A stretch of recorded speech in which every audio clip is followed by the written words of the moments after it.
geldin. Allah hayırlı olsun. Abi biz seçim kuruluyken çıktık ya. Burak Bey şey gelsin benim, onun da gelsin. Hani biraz şey yapsın işte. Tamam da şöyle bir böyle aç. Şöyle bir adayı boşaltalım. Hayırlı olsun. Sağ olun. Allah razı olsun. Çok teşekkür ederim. Çok sağ olun. Başkanım buradayız efendim.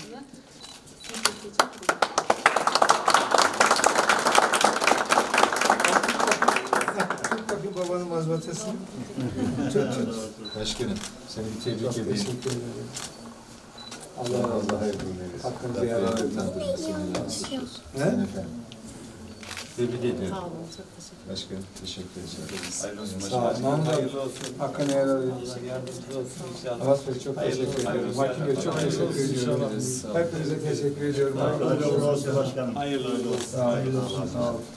Hepinizin emeği var bu mazbatada. Hakkınızı helal edin.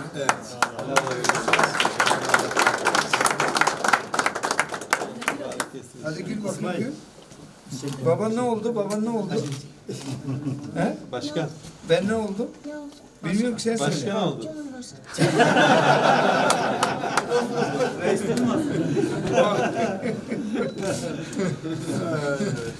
Allah seni.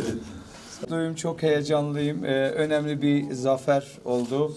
Ağrı halkı çok büyük bir olayı başardı. Ağrı halkı kaderine sahip çıktı, geleceğine sahip çıktı, bize sahip çıktı. Ağrı halkı yeni bir bana göre tarih yazacak. Çok güzel dersler verdi. Herkesin hakkını verdi.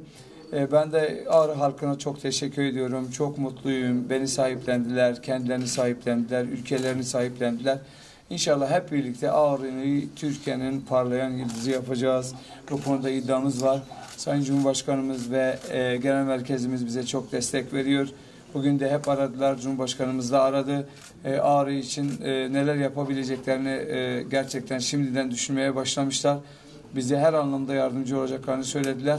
Bence Ağrı ve Şırnak Doğu'nun makus talihini değiştirecektir. Yeni bir sayfayla karşı karşıyayız. Türkiye'nin birliği, beraberliği, kardeşliği için bizim kazanmamız çok önemliydi. Biz halkımıza büyük hizmetler getireceğiz. Onları huzura, güvene kavuşturacağız. Halkımız çok memnun olacak. Göreceksiniz inşallah ömrümüz yeterse bir dahaki seçimde biz oylarımızı çok daha yükseklere çıkaracağız. Çünkü biz hizmetkarlık yapacağız.